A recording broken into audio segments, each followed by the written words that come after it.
Action. Are you gonna say anything, dog? Okay. Welcome to a special episode of Mitch Pings Mind with the one and only Jack Nesbitt. Welcome to the show, Jack. Thanks, Mitch. Good to see you again. Good to see you, mate. Yeah, well, it's kind of come full circle now from when we first. Oh, I didn't even hit record. Well. That's good that I fucking realised that. Yeah, that's good. Imagine getting like 30 minutes in. Oh. I didn't hit record. Welcome to another episode of Mitch Pings Mind with a very special guest. Here today we've got Jack Nesbitt. How you going, Mitch? How are you, mate? Welcome to the show. Yeah, I'm really good, thanks. Thanks for inviting me into your home with your crazy dog here biting on your hand on the couch. It's going to be a usual thing, I think, in this podcast. Ollie just chewing my hand and licking me. Yeah, hopefully Ollie doesn't chime in at all, unless we ask for his opinion, but he should be alright here. Yeah. If you hear any licking or biting, that's not me biting Jack, that's the dog. I mean, occasionally it might be me biting Jack. Yeah. We'll see. Biting on the foot. Cool. So me and Jack actually did our first PT course together. How crazy is it? How long ago was that? Was that like 3 years ago? Yeah, 3 to 4 years ago. Yeah, it was like ages ago. I know, it's so long ago. We've changed so much though, I think. Exactly right. And it's cool to look back and be like, wow, we knew nothing. And like, how many? It was like 13 of us in the group that did it. Yeah, 14, and now, 14, now we're the only two that are left. Two left. Yeah. Out of all. Yeah. So I think 3 of us went to Good Lives. Yeah.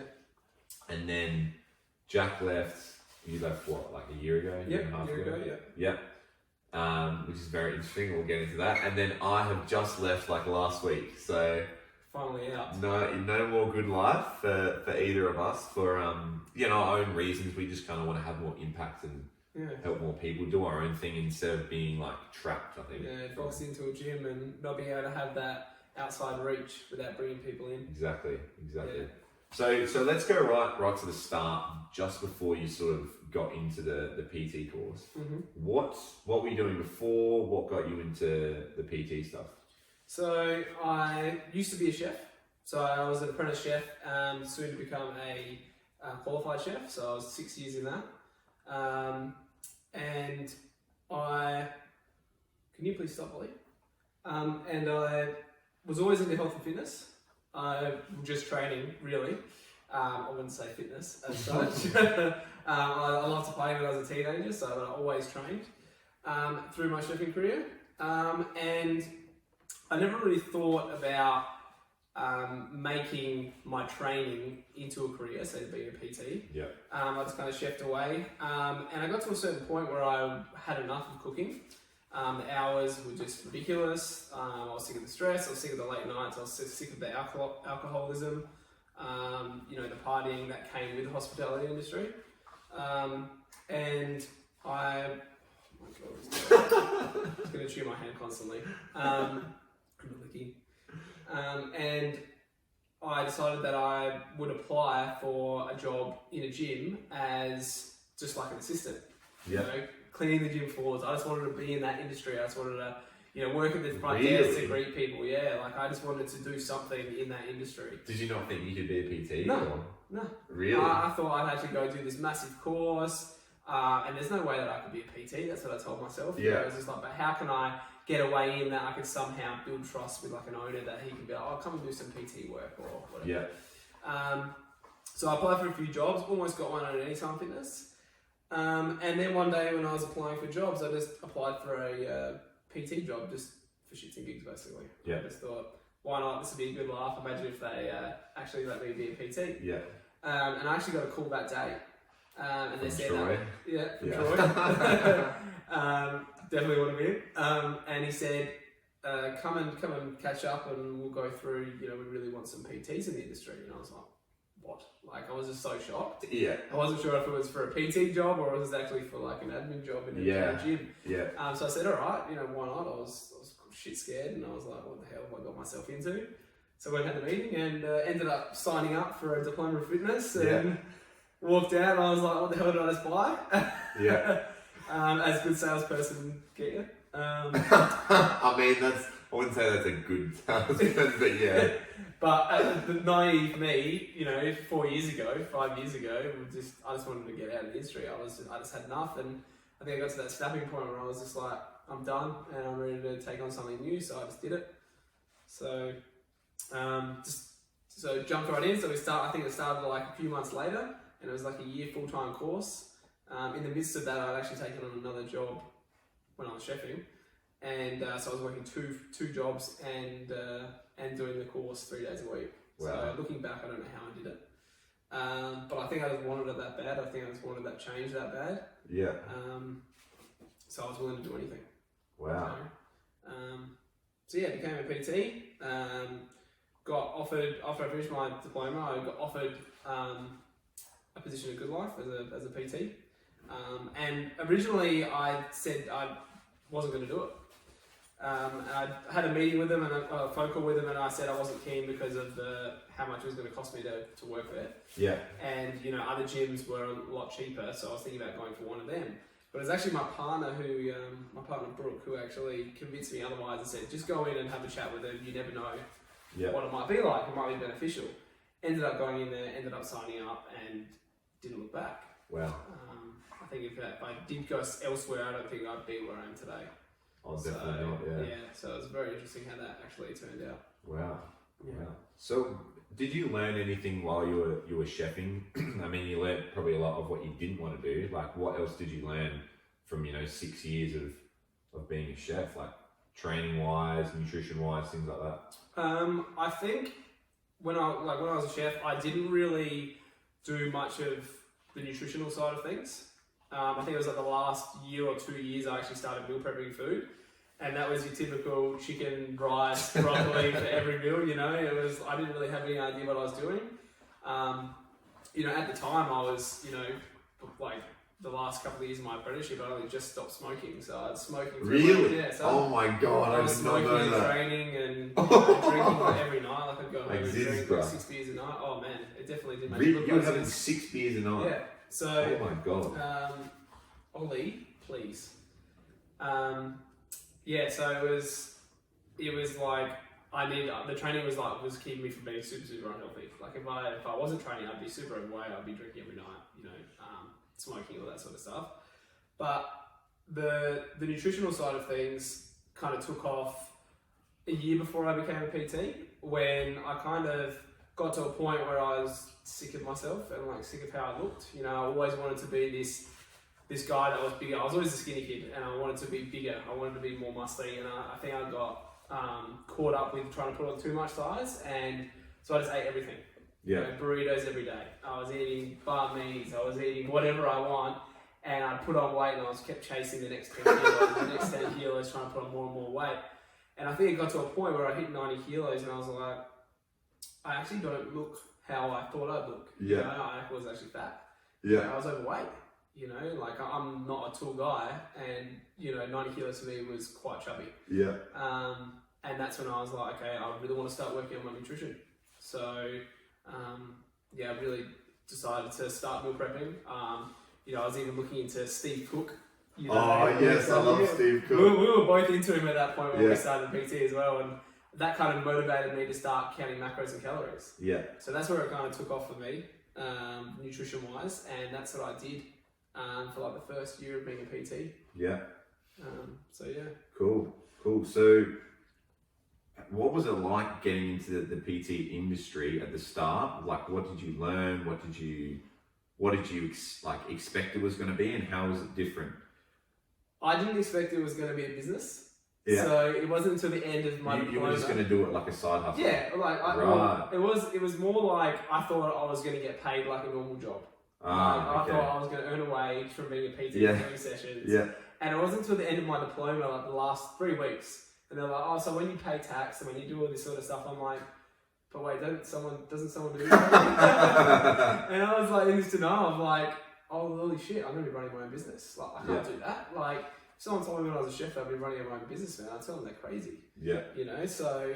wow. Yeah, so my expectation was, I'd be an employee, to a gym, and I'd just earn money like that. I guess, yeah. So I guess the expectation was that. Oh my god. Oh, he's had to fall off the couch. Stop. Okay, come on, stop. So.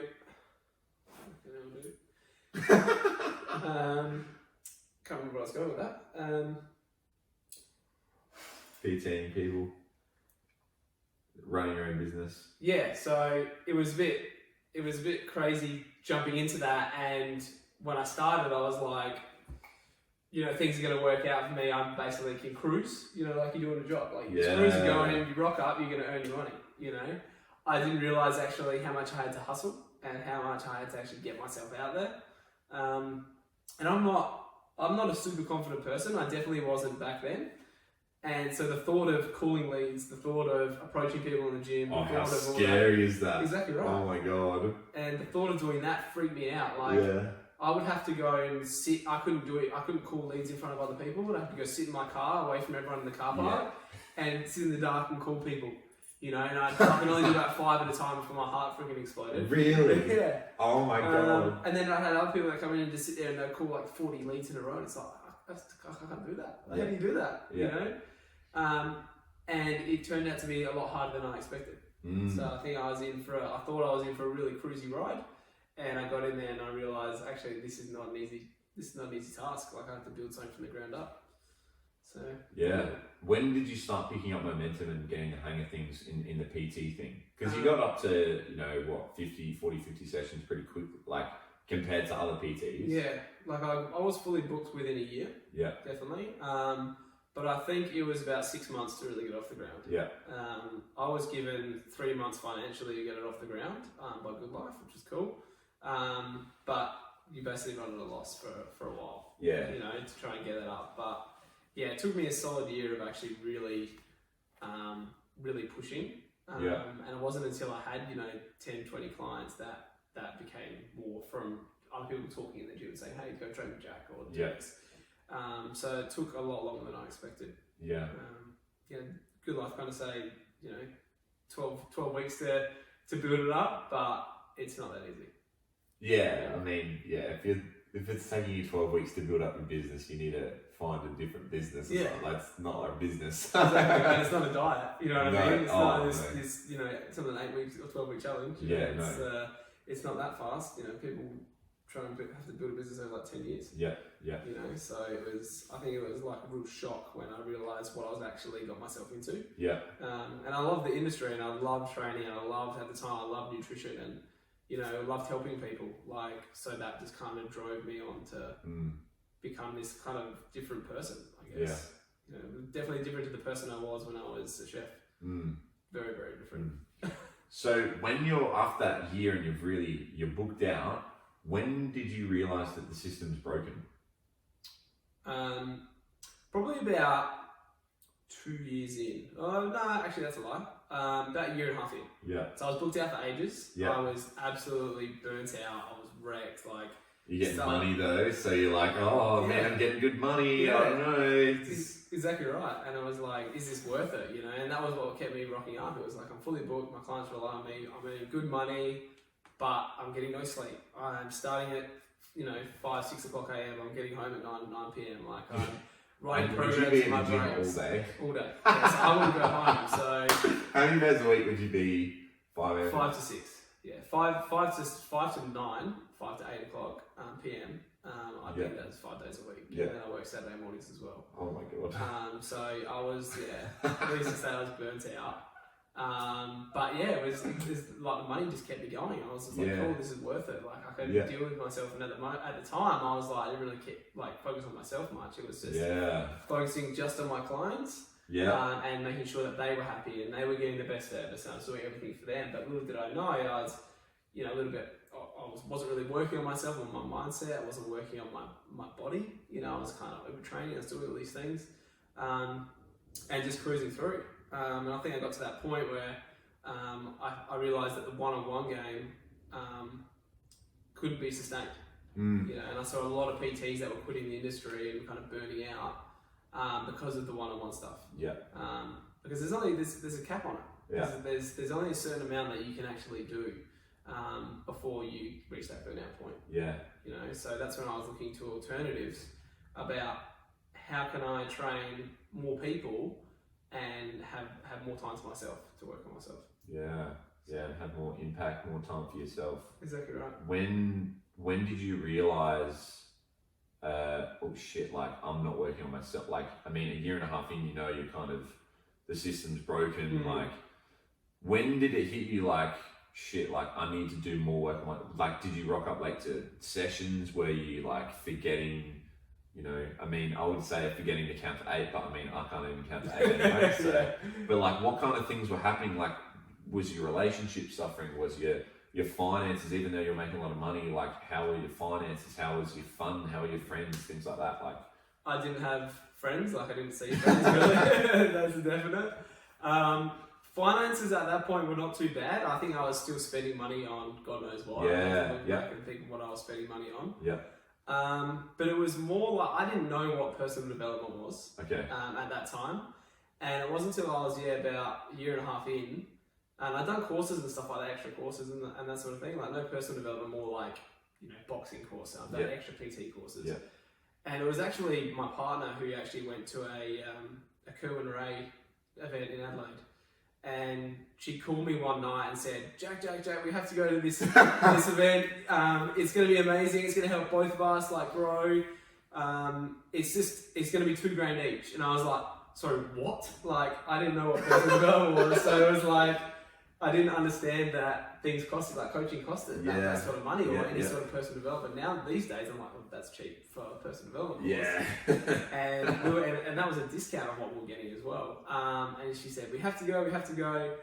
And it was really weird when I look back because I just said yes. Yeah. Like, and these days, I would just think about it a lot more, but she was so keen on doing it that I was like, we had the money. I was like, okay, let's do it. Oh, why not? What is this thing that we're going to do? So we just booked it in. And it was Nail It and Scale It with Kerwin Ray in Melbourne for 3 days. And that was like my first insight to personal development. Yeah. Like I had no idea what business growth was or personal growth or mindset, psychology, all that sort of things. It was just, and so that blew my absolute mind. Yeah. And that's when it kind of opened my mind to lots of different things, you know, like the possibilities of what you can do, not just in business, but on yourself as well. Yeah. So that was my first insight to personal development. I think that's where I really took off. And you were still a Good Life at that point? I was still a Good Life. Yeah. What happened after the Kerwin Ray course? Like, what did you start doing? There was another trainer there that was doing this metabolic precision that I always asked him about. Yeah. And that was a nutrition course that I've always wanted to study nutrition because, like I said before, I was eating chicken and broccoli, and I'm not going to get my clients to do that. And so I was asking him because he was transforming clients and he was, you know, doing certain training, certain programming, and I always asked him, what's his notepad like? What are you doing? Like, I always wanted to. From there, I really wanted to improve, and so he kind of got me onto this metabolic precision, and that's when I started to learn about nutrition. I started to learn how I can actually implement, without being a nutritionist, implement like almost like nutritional guidance to clients. You know, without needing a nutrition course. Yeah.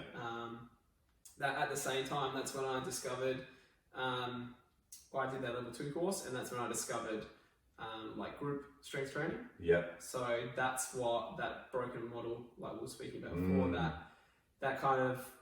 that blew me away, and that showed me that I was able to actually train more people or train, you know, the 50 clients that I was training, but put them into, you know, a quarter of that time, put them into groups where they don't need to actually get that one-on-one, so they can one, save money, but also for me to save time. Yeah. You know, so that I can do more things inside my business. Yeah. And when you made that transition to sort of more, well, I mean, we kind of skipped a bit where you left Good Life, right? And then what was your situation? And I find this so interesting about like your situation when you left Good Life. Yeah. Like what's going on in your world when you leave Good Life? So I was trying to implement all that stuff that I was learning. I was trying to implement the nutrition. I was trying to implement, like, I wanted to implement the group stuff, but I just couldn't. I was kind of stuck. But I always wanted to open my own studio. So I, you know, at that point we skipped a little bit, but I ended up getting myself a coach. a mentor who was also taking me through the same sort of nutritional guidance and teaching me the program that I was trying to teach. So I really wanted someone to show me that. And I guess that having him there in my corner gave me the courage to do some crazy shit. So I committed to starting my own studio from home once I moved into my new place at Mount Barker. And so I decided to do a home studio. So I built a gym in my studio, in my garage. So I converted it to a complete garage and committed to that. So I quit Goodbye. So I handed in my resignation and gave myself 4 months to make it work. I didn't have any clients lined up. I didn't have anything set in stone. And I just said 4 months. I put in my resignation and I said, all right, I'm going to make it work now. So I kind of blackmailed me and, put the pressure on to make it work. I didn't have a plan B. I didn't have a plan C. It was just plan A. And plan A was going to work. Like, I had to make it work. Because I wanted to get out of that 50 sessions a week, that burnt out, not being able to work on myself. I was sick of that. So I guess that blackmail just kind of, and having that huge goal kind of drove me to get out of Good Life. Yeah, cool. So how did you go, because when you first started the PT stuff, how did you go from that, I just want to cruise, get paid a salary, whatever, the cruise mindset, to obviously a bigger growth mindset, like I've got to hustle, why? What kind of drove you to want more and do more and things like that? I think it's a hard one. I think because after I did Curl and Ray, after I did that first course, it was like a feeling, that you get, like that dreamy kind of feeling, this is what it could feel like if I got to this place, and this is what could be possible if I got my business to this, or if I help my clients get to this, how would that feel for me? And I think that enough was itself to get me from that cruisy kind of mindset to I just want to get better. I just want to work on myself. When's the next course? That addictive course mentality.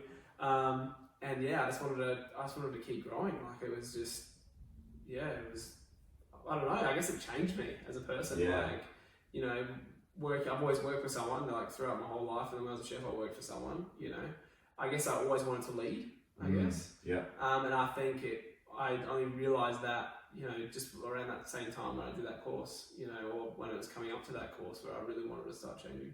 Wow. So, Wow. So, here we are now with, you've still got your house. Yeah, you're that's still... good. That's my cardboard box on the back,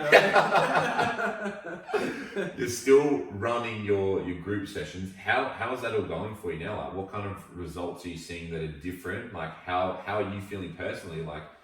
Everyone's talking about filling your own cup and that shit, which is still really cool. I totally agree with filling your own cup. I just think people that post about that, they just talk about it, they don't actually realise. Right, But how is it different for you now, for your clients, and for you, where you're actually, working until about 3 and then just chilling out?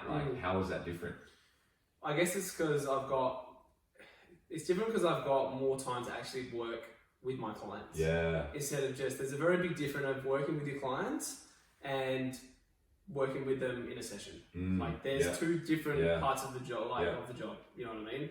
There's the support end, which is obviously, you might be supporting them on social media, the text messages, whatever it might be, giving them content, giving them value, trying to help them through, mindset, trying to open their eyes to the possibilities type of thing. And then there's the sessions, which are completely two sides of that. So I guess having this structure now is giving me more ability to grow the business to where I can actually help them with that support side more, and give them more, because I don't charge for time. I don't do that whole broken strategy where it's you pay for time. It's a whole thing now. If you work with me, you get everything from me. You get everything I can give. So I guess now it's I've got much more time to actually give them what they need. Which is that little bit more. I think a lot of people just focus on the training side or just seeing them, but it's about everything. It's 90% of it is what they do behind the scenes. Yeah. So definitely. if you can influence them behind the scenes, they're going to see better results in themselves. Yeah. You know, it might not be just body, but also their mindset. You know? Yeah. So because we know that it's majority mindset that Yeah. it's actually work, you know. So Yeah. So yeah. Yeah. Okay. So how do you go about helping clients transform their mindset and, you know, all that? Because, you know, Sally will come in to us and be like, oh, I want to lose 10 kilos. Yeah. Like, cool, Sally. Why do you want to do that? Oh, so I can look, I just, you know, want to look better and, you know, lift some weights. Yeah. Like, give me a program. Yeah. And you're like, oh, Sally, it's actually a bit more complicated than that. Like, it's kind of your mindset and it's nutrition. And then Sally's like freaking out, like, that doesn't make it, or whatever, right? How do you go about, you know, implementing the nutrition, the lifestyle strategies, the mindset stuff with your clients? I think it's just telling them straight up that it's a full lifestyle change. Yeah. Especially people that decide to delve into nutrition, because with that comes all the emotions. And they need to be really ready for that change, because they're changing their whole life. Yeah. So, you know, if people aren't ready for that sort of change, I'm not going to take them on for that. Yeah. You know, because it's going to be a waste of time for both of us, Yeah. a waste of money, but, you know, they're going to come up against things that they're not ready to come up against. Yeah. You know, so I think it's about setting the expectation and getting them to realize like what they're in for. You know, like, are you actually ready to change your lifestyle? Sorry, I can't remember where I was going with that. Integrating the nutrition lifestyle. Yeah, so the way I try and go about it is, my view is not to see it as a short-term thing. Yeah. You have to see it as long-term, like for life, you know, because that's what it is. You know what I mean? This is the whole reason why, you know, 8-week challenges and 6-week challenges and 30-day shreds, all of them kills me. They don't work. I'm going to cue an ad right now for a 30-second shred.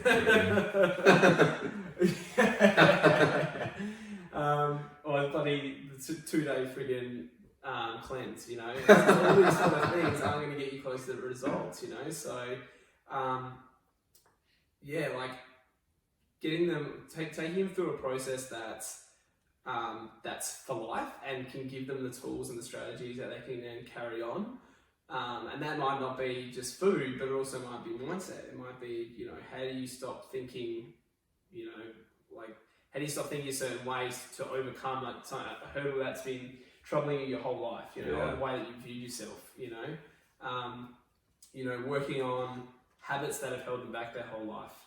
So instead, like, I don't go for the whole traditional, let's work on your food first. I go, okay, let's have a look at your habits. What are your daily habits? Like, what are your weekly habits? What are the sort of things that you're doing that's actually holding you back?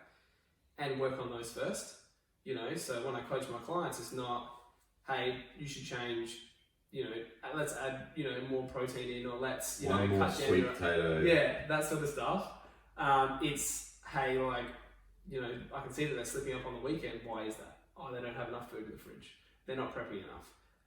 You know, they're not getting much sleep, and they're coming home exhausted from work, and they're buying dogs on the way home. Yeah. You know, so I come from like a different kind of angle, because really the food is emotions. You know, it's just emotions, and it's for everyone. You know, whether you're overweight or you're lean, whatever it might be, emotions is what causes us to eat food. You know, so if you come at those emotions first, or those habits, you're going to have a much better idea of actually changing that person. Yeah. So, Yeah.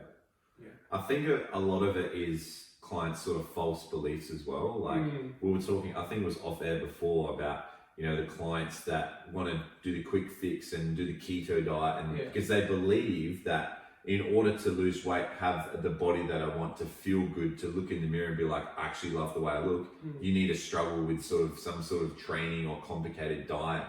But it's not that complicated. And sort of bringing it back to what you said at the start, when you were thinking of doing the PT stuff, and you're like, oh, I can't do that. Like, and that belief of, oh, I need more time, I need more experience, I need more money, I need to be bigger, because that's what, when I started PT, I was shitting myself. I'm like, I'm going to be the smallest, skinniest little runt of a PT. Like, no one's going to want to train with me. And that was a false belief. Like, now I'm like, I don't need to be big or shredded or like, I can literally just help people. Like, exactly right. Yeah. It helps, but I mean, that belief of, it also helps if you want to start a business, you have a ton of money. Yeah, exactly right. But if you have the false belief, oh, I need money in order to, like, if you were like, oh, I need enough money to be safe to move out a good life and start my own studio, you would be still there probably. Yeah, exactly right. Yeah. So how do you go changing your clients' beliefs around that nutrition stuff? I think it comes down to what they used to do. Yeah. And especially for people that have done diets in the past, they've got that diet mindset, that quick fix mindset. Like they've got expectations.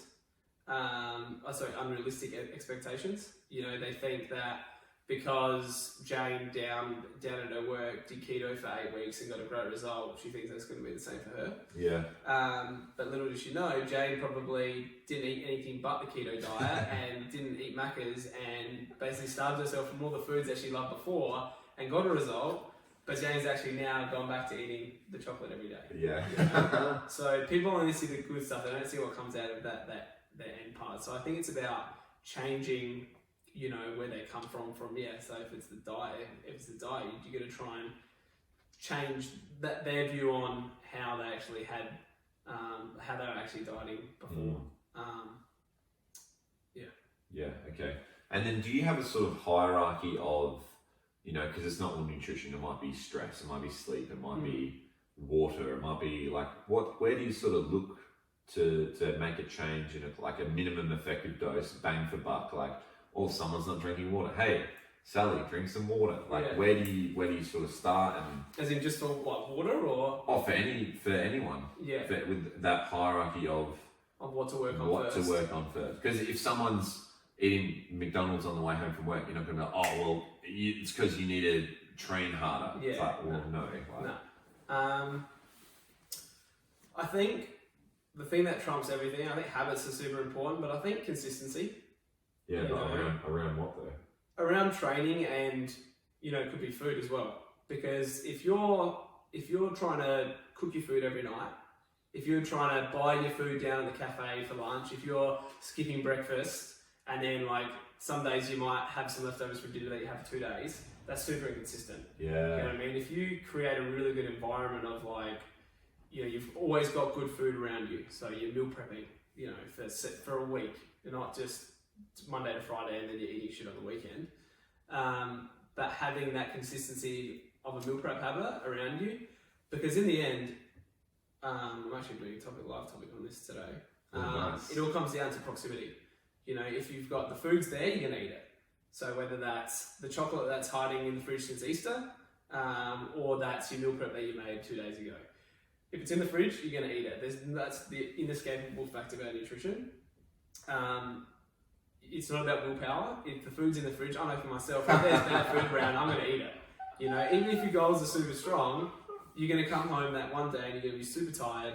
And you're going to be like, fuck it, I'm just going to have the chocolate that's been sitting there for the last week. You know? And there's no way of getting around it. It might not be tomorrow, it might not be the next day, but it'll be the day after when you're really tired. Yeah. So, you know, creating an environment and replacing those sort of foods with good food and creating a consistent habit around meal prep and having the right foods around you. I think that's usually where I come in first. I think that's going to be your bang for buck. And don't view meal prep as your chicken and broccoli, like I used to. But be really creative with it. And there's a lot of really nice foods. There's a lot of good recipes out there you can construct some really good meals out of, and just make lots of it. You know, if you've got it there, you're gonna eat it. If you're hungry, you're gonna eat. You know, so I think building a really good environment is probably the bang for buck, I would say. So getting rid of the crap that's in the fridge and replacing it with good food. Yeah, it's sort of that long-term thinking and planning. I was talking to one of my clients this week, and she's like, oh, my weekend's going to be really bad. I'm working for, you know, I got a 24-hour shift. Yeah. And I was like, okay, well, like, what would you need to do in order to, you know, have a successful, like, what does a perfect, you know, weekend where you're working a long shift look like for you? And she's like, oh, well, you know, I'm bringing my breakfast, lunch, and dinner to work. I'm like, okay, cool. When do you have time to prepare it? And what is it going to be? Oh, actually, I'm working Friday night, so I need to make it Friday afternoon. I'm like, okay, so what are you going to do? Oh, Friday afternoon, I'll prepare my breakfast, lunch, dinner for Saturday. Yeah. And then, you know, she doesn't end up, you know, eating chocolate or binging or regret. Like, maybe she won't eat enough, and then Sunday she'll just binge. So it's, I think, like, planning and having that consistency around, like, because the first few weeks it might be hard to, I need to find an hour on Sunday to meal prep.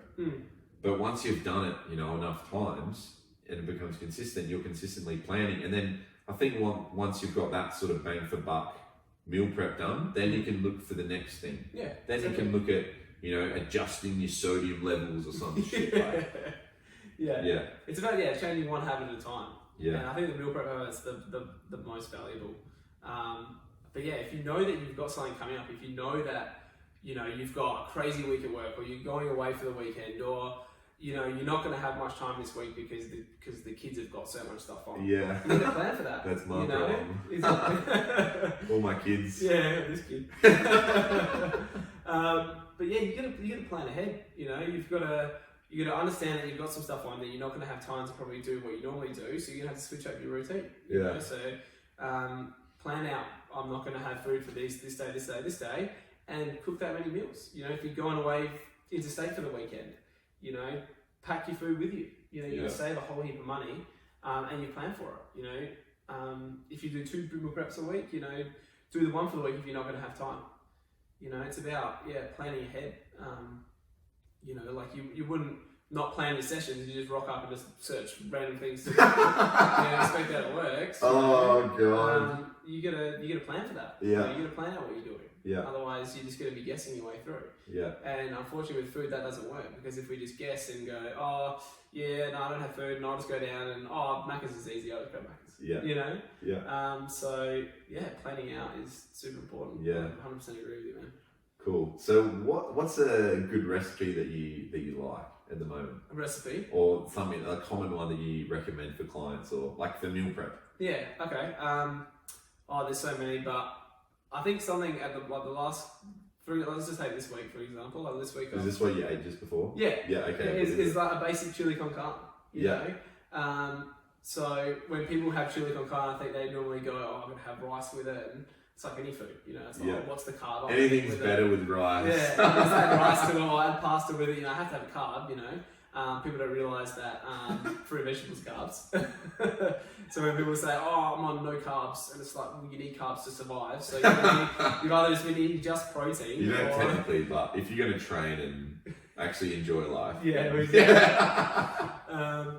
but yeah, I would say, like I had before, like the chili con carne, and that's basically, you know, lean beef and corn, capsicum, onion, and cooked with like tomatoes and like a taco seasoning.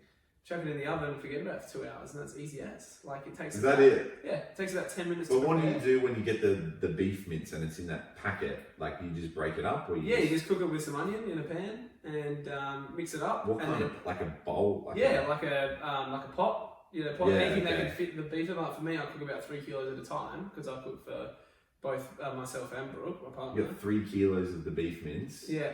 And then how much corn? How much capsicum? Well, so I would say like for 3 kilos, that I make about 16 serves or 15 serves.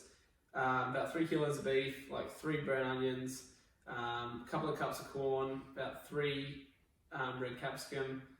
And then cook all that up in the pan with some taco seasoning. Okay. And then chuck in some kidney beans with the juice in, and some kidney beans. Yeah. I'm totally making this this weekend. And crushed tomatoes, or the canned diced tomatoes, and use that as a sauce. Mix it all into a pan, or you can just cook it in the pot. If you want to have it just there and then, 10 minutes, it's done. Or I like to put it into like a braising 3 pan. kilos in 10 minutes. Yeah, we just cook it through in a big pan. Otherwise, I put it through. Really? It would cook in 10 minutes. 3 kilos. Yeah, or maybe a bit longer. Depending on what size pan you got. Yeah. But I put it in like a braising tray, or like just a tray, and then I cover it in the oven and leave it in there for 2 hours. And that cooks and a lot more flavour comes out of it. So. Yeah. But that's a real simple one to do, and it's bloody delicious, and it's cheap as. You know, Yeah. like that's normally what I get as like a starter for my clients to cook. Okay. You know, it's something that's really tasty, and that takes little time because no one wants to spend 3+ hours in the kitchen prepping all that food, especially if they've got a family or they've got they've got a partner. Dude, it's ridiculous. When I hear, like, I'll cook for like an hour and I'm like, oh my God, I'm cooking for so long. Yeah. These people, and that's for me to cook up, 5-10 meals. Yeah. And these mums are cooking some every night for like their family, but that amount of food would feed me for like 5 meals. I'm like, oh my God, you're just wasting all the food by giving it to other people. Just give it yourself. That's the thing, when people cook at night, I don't know where that comes from, that whole eating 3 meals a day, cooking every night something different. Why do you need to cook something new every night? It's crazy. And like our parents both did it for us, and like we didn't mind, but like it's freaking expensive to do. 2, it takes so much time. And if you're cooking one every night, I think, by the time you do the shopping, you prep it all up, you cook it, there's 2-3 hours gone. That's your whole night gone. You pack up the dishes, like you go to bed, like, and then you work. It's like work, sleep, cook, So sleep, cook. Legit. So I don't understand why people do that. So I think making either more, so buying more of that meal and having it over 2 nights, or taking some for lunch or dinner the next day, or maybe cooking 3 varieties of dinners in advance on like a Sunday. Yeah. Get it all done for the week. Think about how much time you free up. Whether you come home from work and you just want to chill out, you want to not watch Netflix, you want to hang out with your kids, whatever it might be. You've got time for that instead of coming home and going, stressing out for, I'm going to cook this, I'm going to buy this, and then you go, screw it, I'm just going to go and get a pizza. Yeah. And then you've had pizza 3 nights in a row. Yeah. Because you can't be bothered cooking, because you're tired. Which is fair enough. It's like everyone gets like, so why make it difficult for yourself? Yeah. So what other things do you do to really save time? Like you yourself and for clients? Like your bang for buck time. Like, I just want more. I have no time. Yeah, I think for clients, I reckon the meal prep and also training. So a lot of people overtrain. A lot of people spend way too much time in the gym trying to change themselves. A lot of people are doing pretty well if they can spend, anywhere between 2 and 6 hours in the gym every week. I know 6 might be a bit much, but I've got clients that are getting great results that are training for 3 hours a week. Yeah. So I think showing people, giving them a structure, and giving them a plan that they can work off that saves them that time in the gym is a huge one. Because a lot of people go in and they have to spend an hour and a half there just mucking around. But if you give them a plan where they're like, this is where you're going to work to, this is the intensity you're going to work at, you spend half an hour, 45 minutes at the gym. Like my group sessions are no more than 30 minutes. Yeah, wow. They come in high intensity for 30 minutes, go home. And you don't need to do that for any longer. So I think that gives people a lot more time. And the meal prepping side of things gives them a lot more time. Going back to what we just talked about with the meals, cooking a new meal every night. Yeah. Might even be prepping your breakfast, like even that, to save you how much time in the morning. Some people it takes them ages to get ready in the morning. Yeah. So those sort of things are huge. Okay. And for myself, I would probably say meal prep. Say if I had to cook every single meal separately to what I have, holy crap, I'd be cooking all week, every hour of the day. So meal prep saves my ass. But also planning. So like I set myself goals every week. I set myself not a to-do list, but like kind of like a milestone board. Like I write down milestones of things I want to do for the year, the quarter, the month, the week, and then I break them down and I tick them off. I've even started implementing something from the Mojo Master recently, as of the last couple of days. And breaking down my tasks, like my weekly tasks into daily tasks, and then separating them into like urgent, not urgent, and then or eliminate. I think urgent would be nice to do and eliminate. So I kind of break them up into Yeah. those and do all my urgent stuff first, and then do the nice to do stuff if I've got time. Yeah. And then if there's any tasks in there that shouldn't be in there that I can probably delegate or get rid of, Yeah. I get rid of them. So that saves me heaps of time instead of sitting at my computer going, what do I need to do? Oh, I'll just react and just do this, and then I'll do this, and then I get nothing done. So I think again it goes back to that planning. I guess that just fits into your whole life really. Is planning ahead and thinking in advance instead of, I don't know what is it the mojo says, like don't be reactive, be proactive, is it? Yeah. That's what I just wrote. Yeah. But I love the Carl Jung quote Yeah. of it's something like this: until you are conscious of the unconscious, the unconscious will rule your life, and you will call it fate. I so agree with that. So It's all so these good. people out there that don't like the way they look in the mirror, don't feel good, they want more energy, they have stress, and they're like, oh, it'll get better. Yeah. It's kind of like complacent, like, oh, whatever, like that's just my life. That's just how it is. Exactly. They have that belief, I need to work hard, I need to change so much in order to feel better. Whatever. Where was it going there? And then they're just letting life happen to them.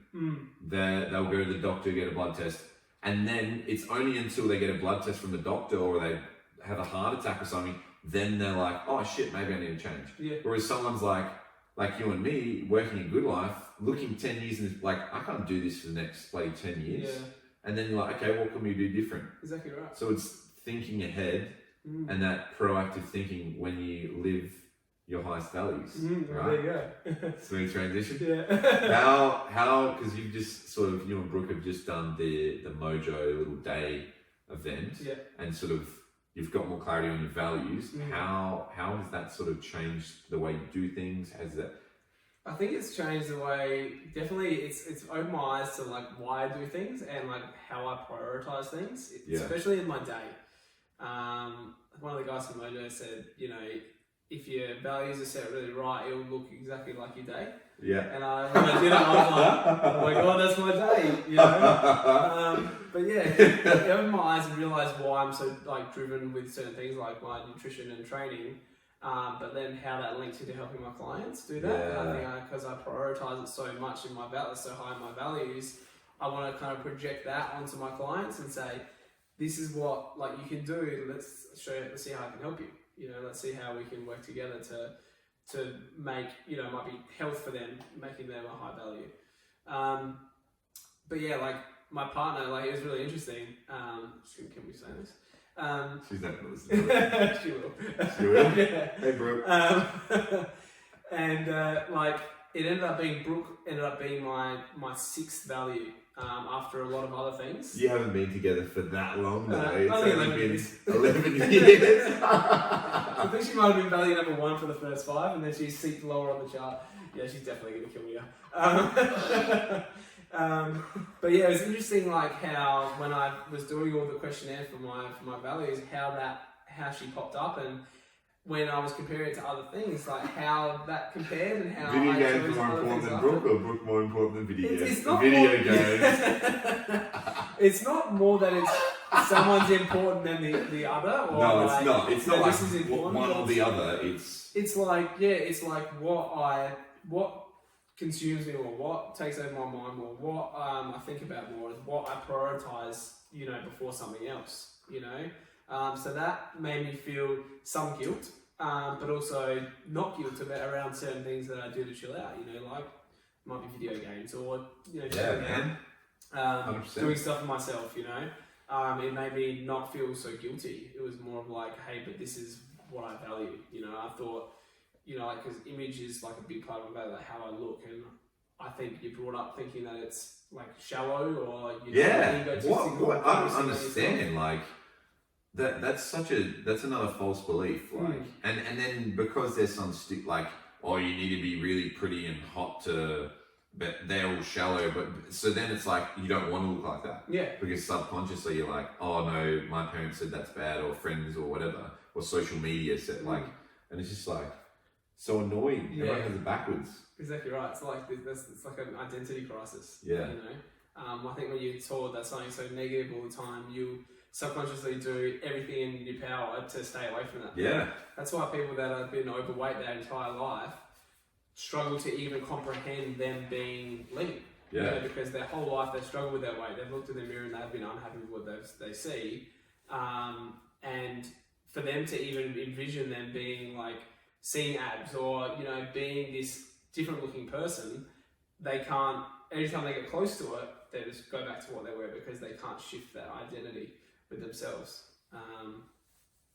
So yeah. Yeah. Well, that's cool what you were saying about, you know, even though your missus is number 6 on your list, that doesn't mean she's, you know, 6 most important or whatever, but or video games are more important. It's just like you're a better boyfriend when you've done your business stuff, when you've done your training, when you've done your nutrition, when you look good, and when you play your video games chilled out. You're just a better version of you, Exactly. rather than like spending all your time with Brooke and then doing the business stuff afterwards, because then the business will suffer and Brooke won't. You'll feel guilty being with Brooke because like, I need to work on the business to get money to help you and blah blah blah. So I think the values are just. Can you see how the values will be so important with your clients? Yeah, 100%. And have you sort of picked up on clients' values already? Yeah, 100%. Yeah. Yeah. And it's interesting, like especially when, like now, like I know why people can't transform their bodies, and it's because they don't value health, or they don't value their image. No. They're prioritizing stuff like, which is fine, and everyone has their own values, but they might prioritize families like their number one. Yeah. And health doesn't even sit in there. It's just like they have to do it because, like what you were saying, their doctors said you have to lose 10 kilos, otherwise they're going to get type 2 diabetes. Yeah. You know, that's the only reason they're showing up at you know, the PT trying to lose weight because their doctor told them to, or their partner did. You know, it's not because they prioritize it. So I think it's interesting, seeing like values of other people, and you can it really shines through now that I'm actually aware of it. Yeah. Because if someone doesn't prioritize health, if they don't prioritize food, nutrition, and training, trying to get them to do that is like pushing shit uphill. Like it's just not going to happen. So that's right. So you will learn when you go to the coaching course about how you can use ninja level skills to get them to actually do it. Yeah, and want to do it. Exactly. Yeah, or just somehow that's what I mean. Like trying to project my values onto them. You know, not forcing them to do something, but saying, you know, like taking on some of like what I do and inspire them, so then they go, oh, well, maybe health is important, maybe this is important. So even if they can put it in their number 6, you know, and health becomes a bit more of a priority, you can see that they prioritize the meal prep, they prioritize the training instead of going, I'm going to see friends and family and do everything else and watch Netflix first, and then if I get time, I'll do the training. If I get time. Yeah. Yeah. So I train like a few mums and like busy corporate women that are like, you know, health isn't as high value as family or work. And they'll smash them, like what you were saying before, like they'll just be with their family and then it'll be in the back of their mind, oh, if I have time after I do the family stuff. But they don't see the benefit of going to the gym or eating healthy towards their family. So I think that's why, you know, and especially girls that, you know, lawyers and doctors and things like that they'll put the health on the back burner because like, no, I need to do, this work's more important than health. Exactly. Well, it might be to you, but how is health going to actually benefit you and make you a more efficient, productive, happier person at work? Would you get more work done? And then they're like, you kind of change that mindset around it. Yeah.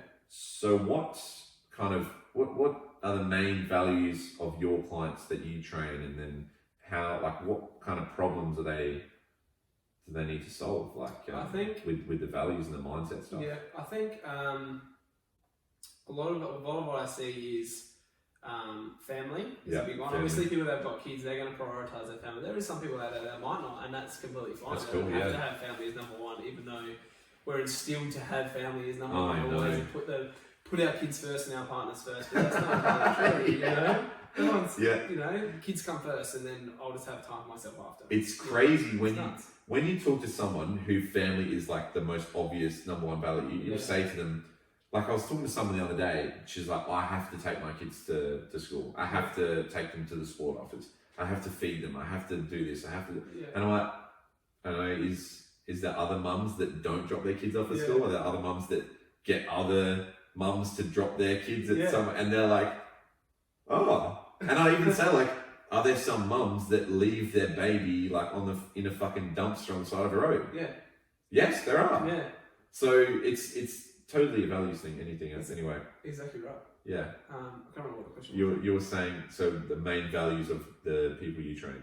Oh yeah, so probably the main ones I see is family. Family. I do train a lot of mums, but also like business and like work ethic. Yeah. Is a big one. Like I train a lot of people that are kind of in that field, like business, or they're really driven in themselves. I think they've got personal achievement as like a high value. I think that's what I see a lot of. But I think family is always the dominating thing. Obviously, I think connection as well. Like people like to go out a lot and socialise and go out for drinks with friends and all that. I think they prioritise that a lot before stuff like health and that sort of thing, which is fine. It's not right or wrong way. It's completely up to them. But yeah, trying to get them to, I guess, insert that extra value of, let's try and change, let's try and prioritise health or prioritise another value is difficult when you come up against stuff like family, which is a huge one. Yeah. Yeah. What sort of client sort of came to you at the start that, family's a high value, and then they're like, they've come to that point where they're like, okay, I actually need to improve my health so I can have more energy with my family. Like, have you had any clients that sort of get that result, and how has that sort of changed their life? I think a lot of people the people that I've worked with, I think that's what their intentions are. Because they do it, they're prioritising their family, they want to be better, they want to be healthier for their family. But again, they butt up against it, and they don't quite get there with their results, they're kind of not having like health as a high value. So they're struggling to prioritise it for other stuff. They're putting their family first. They're putting their personal relationships first, their friends and all that sort of stuff first. So they butt up against that.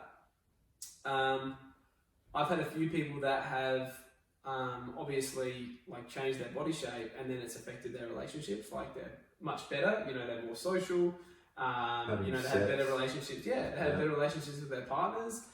Because they find themselves more attractive. Yeah, that's so big. I think that comes down, like that is a real base level of a lot of the reason why we want to change our body. I think looking good, or looking sexy, or whether if you're a girl or a guy, you still want to look good. Even if deep down, like even if on the outside you don't really care about your body and you say that to people, I think deep down you want to. You want to look good. You want to have suppressing something. And I think that comes back to what we were saying before about not being egotistical or shallow about it, and not thinking, I don't want to say that I really want abs because that's shallow. Yeah. There's more on the there's more on the inside than there is the outside. That sort of thing. Yeah. I think we all want to look good. On the outside. So. Yeah. Yeah. Cool. And then how is that? Because you actually made a post last night. It's kind of funny because I was scrolling through my Instagram and I saw like a nice photo of you and Brooke. Like, oh, that looks such a cute couple. And then I look in the captions like, I was not happy at this time. I felt like shit. I was like, oh, I totally misread that photo. So how did you go through that? I mean, I guess we kind of touched on it a little bit about, the good life, and you didn't have me time and you were just kind of burning out. Yeah. Is that when you were feeling like you were skinny and you didn't look good and you had no confidence, or like when did that kind of hit you? I think I was trying to, like I said before, I was doing macros and I was trying to change my body. I wanted to look better. Yeah. And I was basically eating chicken, sweet potato and broccoli for every meal. Legit. But chicken breast as well. So I got to a point where towards the end of the week where the chicken would really dry out and I was actually washing it down with water. Because I couldn't eat it. And you would swallow it like tablets. Yeah. I chew it and I couldn't, Dude, I remember doing that when I was bulking. Yeah. Yeah. And you just, it's so, you're so driven to try and change that you just don't care what it takes to do it. So I was like, I didn't care what I ate as long as it got me to the result. Yeah. And I think that stopped working for me. Wonder why. Going through that, I think that's around the same time where I had enough and I had a guts feel and I was starting to go backwards and I was overtraining. I thought, training twice a day was going to help me get towards my goals. I was going to get fitter. And doing macros, I lost about 14, 15 kilos over that. Yeah. Over the course of like 9 months. That's when I found that and went out and learnt nutrition. Yeah. And that changed completely. That's when I got a coach. And then I think I started getting results, started losing weight, and started looking a lot leaner. I was getting a bit more happy with my body. And then I think over time, as I got leaner, I think I just came to terms with, I was a slimmer guy. And there's more to life than being huge. There's more to life than having, huge muscles and that sort of thing. And it was more became feeling good and inspiring others. Yeah. And not about bulking, not about, trying to be this guy that I wasn't. And I think I just came to the realization that, I was happy in myself being lean. I wanted to be this athletic guy. Like I wanted to look good. Like I wanted to have abs, and that's what I got to. But I was happy being the size that I was. It wasn't this reach to be like, I need to have muscles. I need to be like on steroids to get this, I wanted to be this person that I wasn't. So I think over time, I went from that macro counting, counting everything to kind of eating way more casually and eating like food that I loved and looking even better, and being happy with myself. I think. Wow, But it took a long time. It took a long time for me to kind of, and that was with all the mindset stuff and with all the being aware and being aware of my subconscious and all the sort of stories that I used to tell myself. And I think just over time, I think it was one day in the gym and I actually did a blog about this. I went to the gym and I wore a loose fitting top. Yeah. And I would always wear tight tops because I wanted to seem like I was bigger than I was. Loose tops would make me seem like I'm skinny. Yeah. So I had to wear tight tops all the time. And I think there's one time I just put on this baggy top and went to the gym and trained. And in myself, I knew I was lean. Like I knew what was underneath my clothes. So it didn't matter to what other people thought. It didn't matter what it looked like on the outside in the mirrors of the gym. But I knew I was athletic. I knew I was quick, agile. I knew that I was lean. I was happy with myself. So it was like this kind of point that I was like, I'm happy with where I'm at. So that was kind of cool. Wow. Yeah. That's cool, man. Yeah, so it's been a bit of a journey. It's taken a while. Like since I started doing all the macro counting and that, it's been like 2.5, 3 years. Wow. So it's definitely no 12-week challenge. Yeah, no. I was the 2.5 year challenge. It definitely was not like 12 weeks and I was like suddenly gone from super unhappy and overweight to like lean abs and super happy. It's been a lot of grinding. There's been a lot of emotion. There's been a lot of upset. There's been a lot of grinding. Consistency. Just being disciplined. Yeah. I think if you want to change, you have to want to change. That's big too. Yeah. Like it doesn't just fall into your lap. I think people would just expect that it's eventually just going to turn around, but they don't realize. Yeah. Yeah. What's with that? I think it's just entitlement. Yeah. People think they're entitled. They're because they do this, and this, they expect a result, or they're gonna look good, or but little do they know they actually have to do the work. Yeah. And that's what it comes down to. Doesn't matter how good a coach is, doesn't matter how good a trainer is, it comes down to the person. Yeah. As trainers, we can't make people do things No. outside. We can get them to do squats and we can get them to train with us, but what they do outside outside of our sessions is way more important. Yeah. And that's up to them. We can only do so much. Yeah.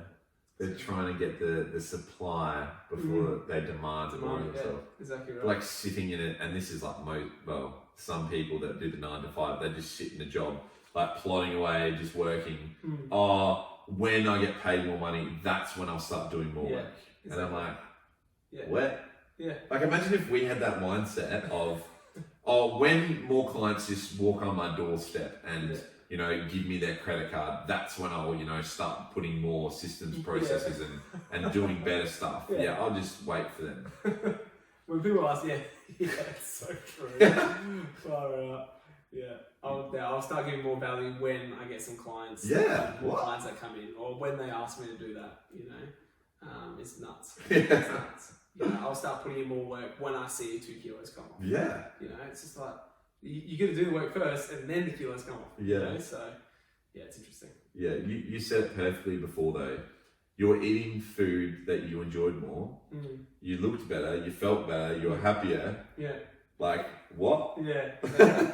Just because you were demanding more of yourself and you had that, growth mindset. Yeah, exactly. And I think that's what it comes down to. Like, awareness, for one, of being aware of all the shit that you do, good and bad, and being willing to change it. Yeah. You know, and actually challenging yourself constantly, wanting to actually develop as a human being and like change the way you actually do stuff instead of being stuck in that 9 to 5 doing the same thing every week, you know, every day, like actually doing it.